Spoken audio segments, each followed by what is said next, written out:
I played football all the way through high school, and then when I got to college, I was in theater. Those two groups just, at least in high school, they hated each other. They thought they were just like, could not be any further apart. And what I discovered was that they're identical. We rehearse for 8 weeks in theater. We have training camp in football. We have opening night in theater. We have our first game in football. There's a halftime. Between halves, the crowd is entertained by some great professional talent, and they love it. And the drama in theater, it's scripted, and you know basically where it maxes out. It's a little trickier to explain in football because it's spontaneous, because we don't know where the climax of the thing is. Russell Wilson, quick throw, and it's intercepted! Intercepted by Malcolm Butler! I really believe this, and my theater friends will kill me for saying this, but I think that football does it better. I was asked to host the NFL Honors a couple of years. You meet these people who are these heroes of yours. It's like meeting the biggest movie star in the world. I mean, when I met Kirk Douglas, I thought I was gonna wet my pants. When I met Gregory Peck, I couldn't talk, I couldn't breathe. And I felt the exact same way when I'm backstage and there's Barry Sanders. And I said, can I take a picture with you? And he's a very humble guy, very shy guy. And he goes, you want to take a picture with me? And I'm like, yeah, I want to take a picture with you. And like a movie, I'm just seeing him like rolling around like a pinball, you know, and just never getting touched, never getting tackled, doing the thing that Sanders did that made him this legend, you know? And I'm standing next to him going, how did you do that? How did you learn to do that? Barry Sanders, he was just explosive, a crazy playmaker. He was almost guaranteed to make someone look silly every time he touched the ball. My favorite player growing up, I would probably start with Marcus Allen. He was very graceful, very powerful. I remember growing up watching Marcus. Everybody wanted to be the running back, wanted to have the ball. I like guys who I think could play today, not only today, they could play in the 80s, they could play in the 70s, they can play in the 60s, they can play in any era. But on Sunday, they came to play, and they came to win.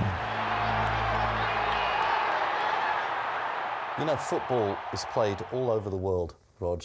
There's like soccer, there's rugby football, there's Gaelic football. Aussie football. Aussie rules football, all kinds of football. Inferior football. But American football is the only code of football in the world where you're allowed to kick the ball forward, you're allowed to run forwards, you're allowed to pass the ball forwards. There's no limitation on moving forward. It is the frontier thesis of world sport, only played out in America. It's what makes the NFL so intrinsically American, so intrinsically positive, so intrinsically hopeful, and you just can't stop watching it. Oh, we got Lewis and Clark to thank for that. You know what's really interesting about my father, Bert Bell? He saw the future of the NFL. And I've seen it since I was born in 1937, seen it all the way through to today. I think I'm one of the few people alive that have seen it since then. It's a dream come true. As a 6-year-old growing up in Chicago, I was there at the very beginning of the league when guys like Red Grange and Bronco Nagurski and those names were the big ones. We were in awe of Jim Brown and, quite frankly, his physique. We had never seen anything like this. Johnny Unitas, you wanted to be like Johnny. Joe Namath wasn't a guy. I was this, 8 or 9-year-old quarterback. Joe Namath was my idol. Roman Gabriel, and that was a pretty unique name, and it sounded biblical. Some little girls had Barbie. I had Larry Zonka. Tony Dorsett, Monday Night Football, the 99-yard, the longest play you could possibly have. And that was definitely a highlight of my childhood. Big opening for Tony Dorsett, 99 yards and a half. John Elway, just watching him run around and create these incredible plays. That was probably what drew me to watching professional football. You know, I remember watching Steve McNair shrug off guy after guy after guy, and I was like, oh my gosh, I want to do that. If you would have written this script, you wouldn't have believed it. I just kind of grew up a big fan of Tim Tebow. I just kind of started watching him. And so I just fell in love with just the way he carried himself, the way he played, the passion. He just competed every week, and I just wanted to be just like him. So dangerous when you have a quarterback with mobility.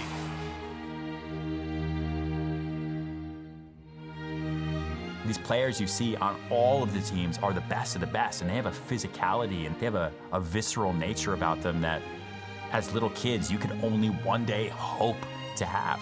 Like, they are real-life gladiators, except they get to live after every game. And you can get so invested into them emotionally. And there's something about the NFL that does that to people more than any other sport.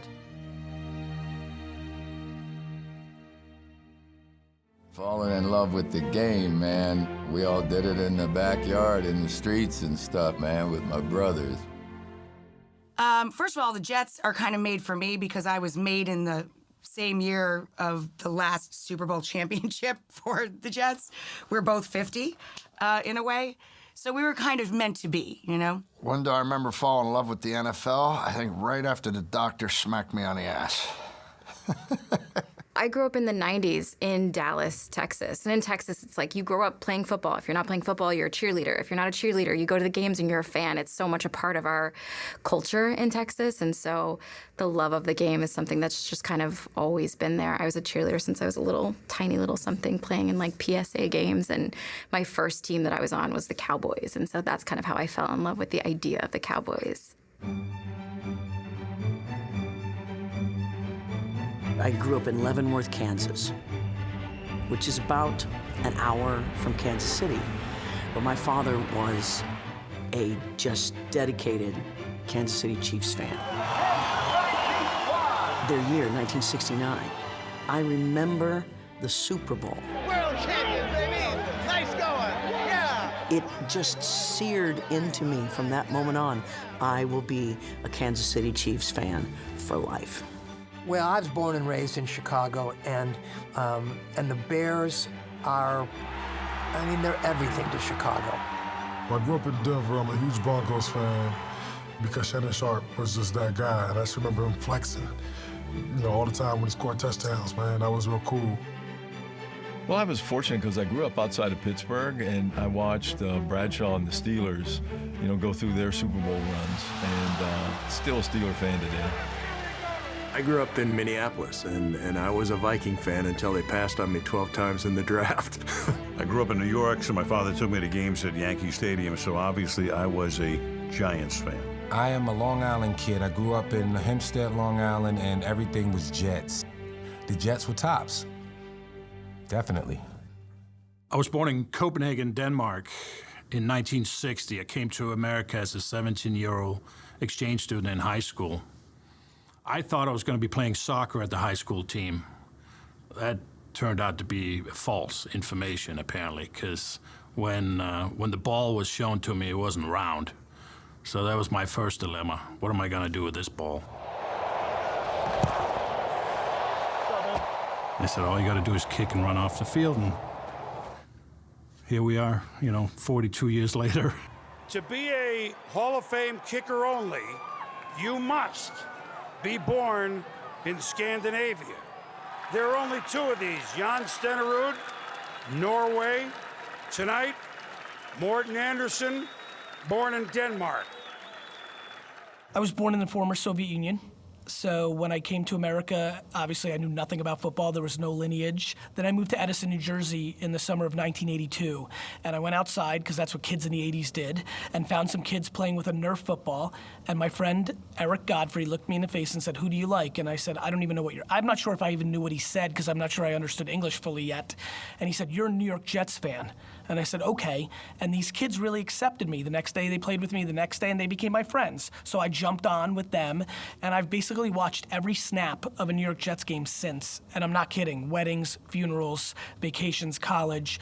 I watch every snap of New York Jets football. falling in love with the game, man. We all did it in the backyard, in the streets and stuff, man, with my brothers.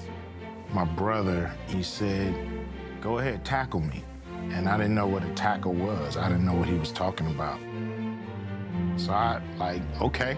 And I hit him and I knocked him down, and he wasn't mad. And he said that was a tackle. And they do that in football. And I was like, you get to hit people like that, knock them down in football? He said, yeah. And I was like, this is the greatest thing ever. Me and my brother would always go at it because I was a fan of defense. He would always score. Like, there's no way you're gonna stop him from that end zone. You know, that's the old era where you go knock on the door. Hey, man, we going to play. Hey, Peter, join it. You know, and then you go down and you pick the team, then you play touch on the street, tackle on the grass, and a lot of times tackle on the street. Two-hand touch, you know, out in the park with the neighborhood kids. Just crazy sandlot games. Because I was so tall, they could throw the ball over everybody and I could catch it, you know. So everybody wanted me on their team. Just got into the game that way.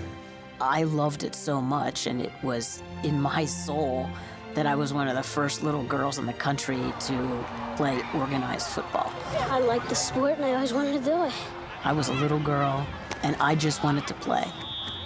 This guy jumped off sides a lot.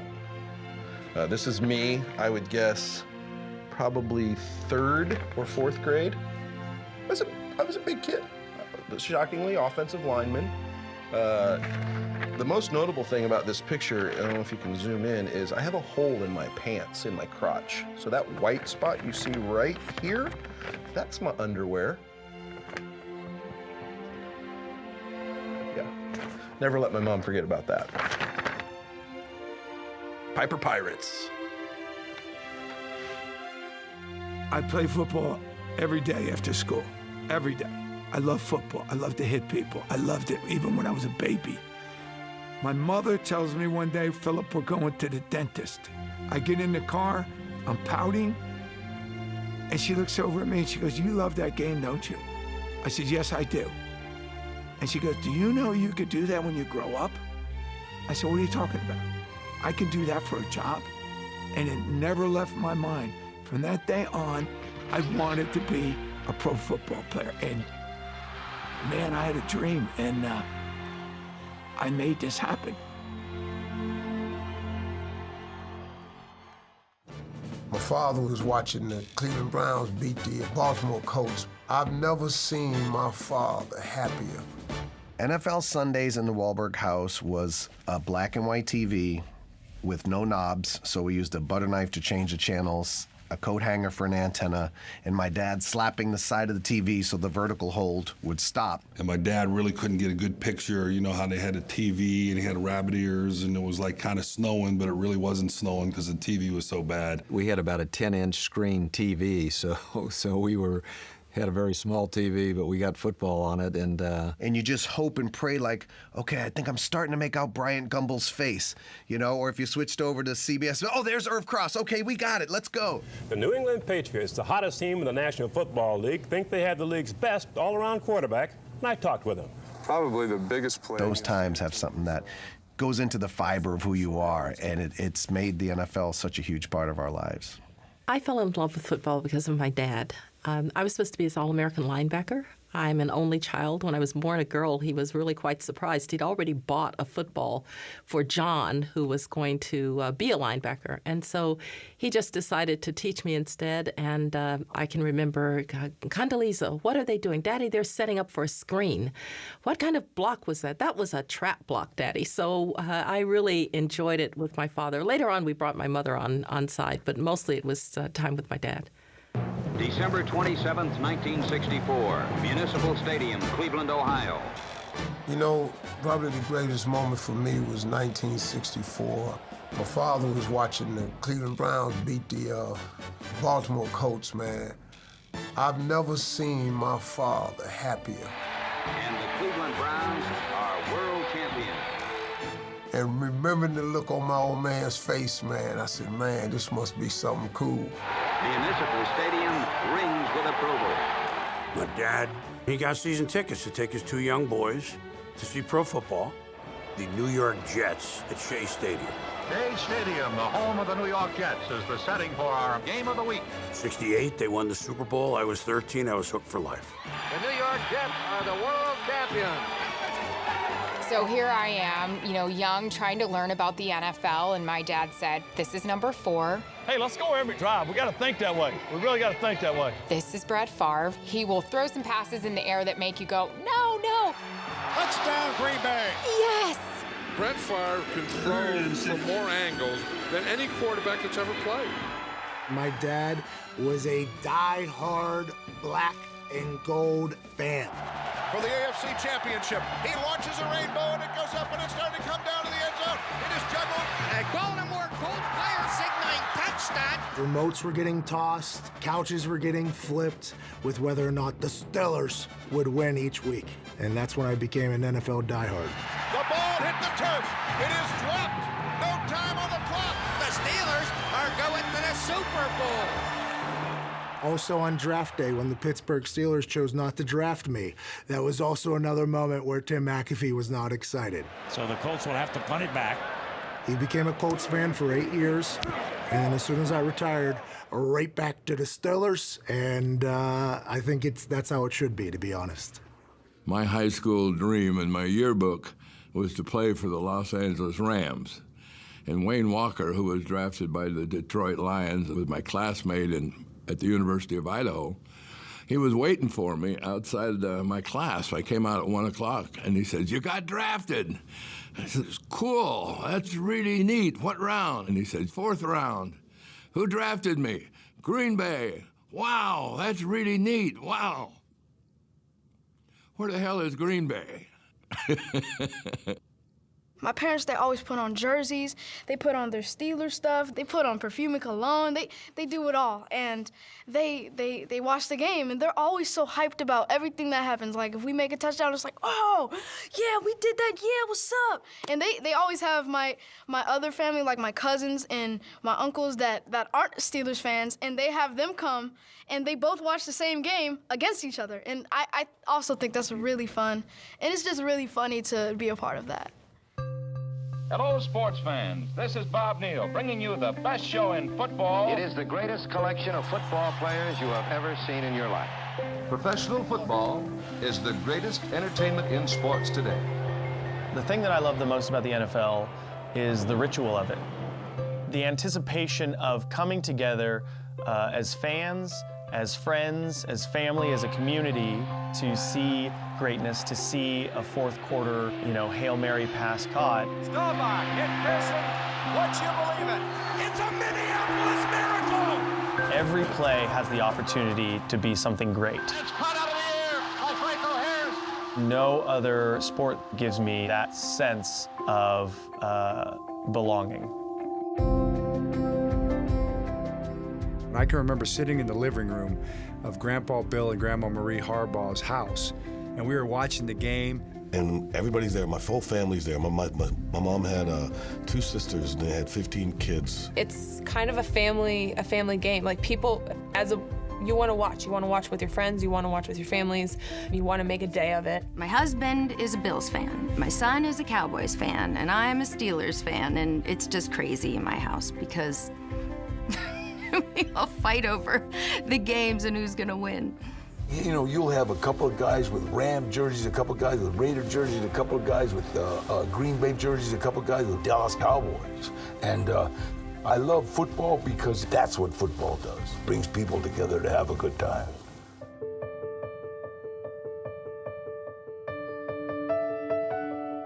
Where else in life can you go and there's 40 guys that are from every parts of the country that come together, and for 60 minutes you have one goal? It's the ultimate team sport. You have to depend on the man next to you in order to be good, and there's something beautiful about that. All that matters is that dude sitting next to me is my brother, and I'm gonna do whatever it takes to make sure that he's cool, that he's safe. And you depend on each other, and to work together, and that's what I love about it. The diversity, having to work together to accomplish one goal. Let's go. Do it, baby. You have to appreciate that. When it's all said and done, those those relationships and friendships will last a lifetime. They push each other to the limit and leave everything on the field, and that shows you teamwork, friendship, faith, hope. You always have a chance to win every time you walk into a stadium. And it doesn't matter what the score is, doesn't matter how many you won or lost. The most important game is the one you play, because that's the only one you can win, is the one you play. Zarczyk fumbles the football. It's picked up by Habedanur. I don't believe it. I don't believe it. I like the fact that there's no feeling like there is on game day. There's no place else you'd rather be than right here, right now. When it's too tough for them, it's just right for us. Play hard, play clean, play to win, but win or lose, dig right back in. Win or lose, the game is just crazy fun. I don't know how else to explain it. It's difficult, it's hard, no matter what level you're at. But crazy rewarding.